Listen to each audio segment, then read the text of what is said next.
ትራምፕ የካቶሊክ ቤተክርስቲያን ርዕሰ ሊቃነ ጳጳሳት ፖፕ ሊዮ 14ኛን ደካማና መጥፎ ብለው ከጠሩ በኋላ በሁለቱ ፖለቲካዊና ሃይማኖታዊ መሪዎች መካከል የቃላት ጦርነት ተቀስቅሷል። በትራምፕ ደካማ የሚል ትችት የተሰነዘረባቸው ርዕሰ ሊቃነ ጳጳሳት ፖፕ ሊዮ 14ኛ ጦርነትን መቃወም እንደሚቀጥሉ ተናግረዋል። ፖፕ ሃይማኖታዊ መልእክት ላይ በደል እየተፈጸመ መሆኑንም ገልጸዋል። የአሜሪካው ፕሬዝዳንት ዶናልድ ትራምፕ የ1.4 ቢሊዮን አባላት ባሏት ካቶሊክ ቤተክርስቲያን መሪ ላይ ቀጥተኛ ጥቃት መሰንዘራቸውን ተከትሎ የተለያዩ ትችቶችን እያስተናገዱ ነው። የጣሊያን ጠቅላይ ሚኒስትር ሜሎኒ በበኩላቸው ትራምፕ በሊቀ ጳጳሱ ላይ ጥቃት ከሰነዘሩ በኋላ ብዙም ያልተጠበቀ ትችት ሰንዝረዋል።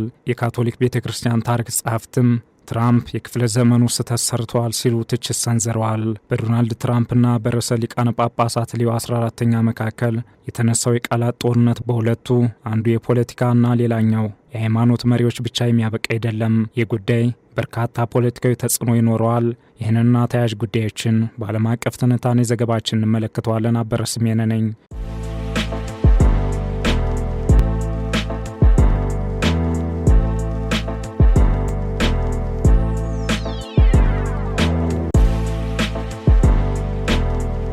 በትራምፕና ርዕሰ ሊቃነ ጳጳሳት ሊዮ መካከል ለተፈጠረው የቃላት ጦርነት መነሻ የሆነው የትራምፕ አስተያየት ሊዮ በወንጀል ረገድ ደካማና ለውጭ ፖሊሲም አስከፊ ናቸው ሲሉ መጥራታቸው ነው። ሊዮ በኢራን ውስጥ የተካሄደውን ጦርነት ተችተዋል። ቀደም ሲል ህገወጥ ስደት ላይ የሚደረገውን እርምጃና ሌሎች የትራምፕ አስተዳደር ቅድሚያ ከሚሰጧቸው ጉዳዮች ጋር የሚቃረኑ መግለጫዎችንም ሰጥተዋል። ትራምፕ ደግሞ ኢራን የኒውክሌር ጦር መሳሪያ ቢኖራት ችግር የለውም ብለው የሚያስቡ ጳጳስ አልፈልግም ብለዋል። አሜሪካ ከፍተኛ መጠን ያላቸው አደንዛዥ ዕፅ ወደ አሜሪካ የምትልከውን ቬንዙዌላን ማጥቃቷ አስከፊ ነው ብለው የሚያስቡ ጳጳስ አልፈልግም ሲሉም በማህበራዊ ትስስር ገጻቸው አስፍረዋል። ትራምፕ እርሳቸው በፕሬዝዳንትነት ባይመረጡ ሊቀ ጳጳሳት ሊዮ እንደማይመረጡም ተናግረዋል። በተለይም ትራምፕ የካቶሊክ ቤተክርስቲያን ርዕሰ ሊቃነ ጳጳሳት ፖፕ ሊዮ 14ኛን ደካማና መጥፎ ብለው ከጠሩ በኋላ በሁለቱ ፖለቲካዊና ሃይማኖታዊ መሪዎች መካከል የቃላት ጦርነት ተቀስቅሷል። ሊዮ በቅርቡ ትራምፕ የኢራንን ስልጣኔ ሙሉ በሙሉ ለማጥፋት እንደሚፈልጉ ትራምፕ መናገራቸውን በፍጹም ተቀባይነት የሌለው ሲሉ ጠርተውታል።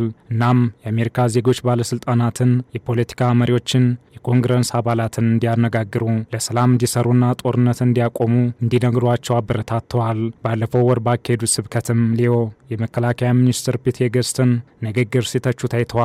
በወቅቱም ኢየሱስ ጦርነትን የሚያካሄዱትን ሰዎች ጸሎት አይሰማም ብለዋል። ርዕሰ ሊቃነ ጳጳሳት ሊዮ ሰኞ ዕለት ደግሞ ለ11 ቀናት የሚቆየውን የአፍሪካ ጉዞ ለመጀመር ወደ አልጄሪያ ባረጉት በረራ ላይ ትራምፕ ለሰጡት የቅርብ ጊዜ አስተያየቶች ምላሽ ሰጥተዋል። የምንናገራቸው ነገሮች በእርግጠኝነት በማንም ላይ ጥቃት ለመሰንዘር የታሰቡ አይደሉም። የወንጌልም መልእክት በጣም ግልጽ እንደሆነ ጠቁመዋል። ሰላም ፈጣሪዎች የተባረኩ ናቸው ሲሉ ርዕሰ ሊቃነ ጳጳሳት ተናግረዋል። በመቀጠልም የወንጌልን መልእክት ከማወጅና ሁሉም ሰዎች ለሰላምና ለእርቅ መንገዶች እንዲፈልጉ ከመጋበዝ በተቻለ መጠን ጦርነትን ለማስወገድ መንገዶችን ከመፈለግ ወደ ኋላ አንልም ብለዋል። በፕሬዝዳንቱ አስተያየት ማዘናቸውን መደበቅ ያልፈልጉት ሊዮ ጦርነትን መቃወማቸውን እንደሚቀጥሉም ዝተዋል። ይህም ብቻ ሳይሆን የትራምፕን አስተዳደር አልፈራምም ብለዋል። የካቶሊክ እምነት ተከታይ የሆኑት ምክትል ፕሬዝዳንት ጄዲ ቫንስ በፎክስ ኒውስ በተደረገ ቃለ ምልልስ ስለ ውዝግቡ ተጠይቀዋል።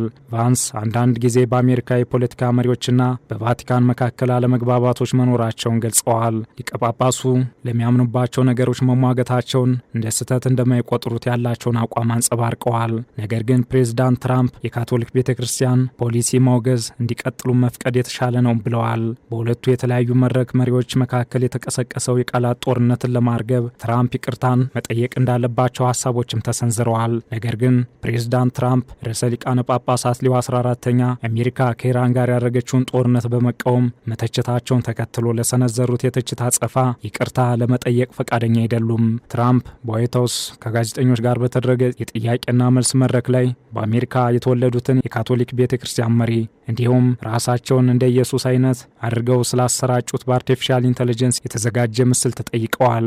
ምስሉን ያሰራጩት ከሊቃነ ጳጳሳት ሊዮ ጋር በገቡት ውዝግብ መካከል ነው። ትራምፕ በምላሻቸው ርዕሰ ሊቃነ ጳጳሳት ሊዮ ስለ ኢራን የማደርገውን በጣም ይቃወሙ ነበር ብለዋል። ሆኖም ርዕሰ ሊቃነ ጳጳሳት ሊዮ በመጨረሻው ውጤት ደስተኛ እንደማይሆኑ ተናግረዋል። በወንጀልና በሌሎች ነገሮችም በጣም ደካማ ናቸው ብዬ አስባለሁ። ስለዚህ ይቅርታ አልጠይቅም የትራምፕ መልስ ነው። የጣሊያኗ ጠቅላይ ሚኒስትር ጆርጂያ ሜሎኒ ደግሞ የአሜሪካው ፕሬዝዳንት ዶናልድ ትራምፕ በሊቀ ጳጳሳት ሊዮ ላይ የሰነዘሩትን ጥቃት ተቀባይነት የሌለው ብለውታል። ከሌሎች ፖለቲከኞች ጋር በመተባበር የሊቀ ጳጳሳቱን የቃላት ጥቃት ለመከላከል ጥረትም አድርገዋል። ሜሎኒ የተቃዋሚ ፖለቲከኞች ትራምፕን በቀጥታ ለመቃወም ድፍረት እንደሌላቸው ክስ አሰምተዋል። ፕሬዝዳንት ትራምፕ ስለ ቅዱስ አባታቸው የተናገሩት ቃል ተቀባይነት የሌለው ሆኖ እንዳገኙትም ገልጸዋል። ርዕሰ ሊቃነ ጳጳሳቱ የካቶሊክ ቤተ ክርስቲያን ራስ ናቸውናም ሰላምን መጥራትና ማንኛውንም አይነት ጦርነት ማውገዝ የተለመደ ነው ብለዋል። ሜሎኒ ብቻ ሳይሆኑ 66 በመቶ የሚሆኑት ጣሊያኖች ስለ አሜሪካው መሪ አሉታዊ አመለካከት አላቸው። በዚህ ጉዳይ አስተያየታቸውን የሰጡ የጣሊያን ዜጎች ሜሎኒ ከትራምፕ አስተዳደር ጋር ያላቸው ግንኙነት ባለፈው ወር በፍትህ ማሻሻያ ላይ በተካሄደው ህዝበ ውሳኔ ላይ ለደረሰባቸው ሽንፈት ምክንያት ሊሆን እንደሚችልም ይናገራሉ። ከትራምፕ ጋር የቅርብ ግንኙነት ያላቸው ምክትል ጠቅላይ ሚኒስትር ማቴዎ ሳልቪኒ በበኩላቸው ራሳቸውን አግለዋል። እነዚህ ሁኔታዎች የአውሮፓ ቀኝ ዘመን ፖለቲከኞች ከአሜሪካ ጋር ያላቸው ዲፕሎማሲያዊ ግንኙነት እየሻከረ እንደሆነ ያጠቁማል። ርዕሰ ሊቃነ ጳጳሳት ሊዮ የ1.4 ቢሊዮን የካቶሊክ እምነት ተከታዮች መንፈሳዊ መሪ ናቸው። ነገር ግን ከዚያ ባሻገር ለሰላም የሚተጋ ሰው ካለ ርዕሰ ሊቃነ ጳጳሳት ሊዮ ናቸው። ስለዚህ እርሳቸውን ማጥቃት ጠቃሚ አይመስልም የሚሉን አስተያየት ሆኗል።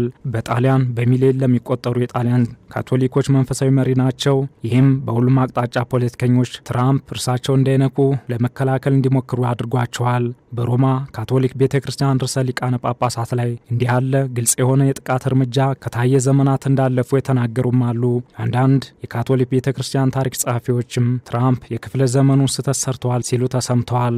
ይህም የፖለቲካና የሃይማኖት ግጭት ሊጨምር እንደሚችል በግልጽ ያሳያል። ይህ ጉዳይ በርካታ ፖለቲካዊ ተጽዕኖ ይኖረዋል። በርካቶች ፖፕን የሰላም ድምፅ አድርገው ይመለከቷቸዋል። ሌሎች ደግሞ እንደ ፖለቲካዊ ጣልቃ ገብነት ያላቸው መሪ ይመለከቷቸዋል።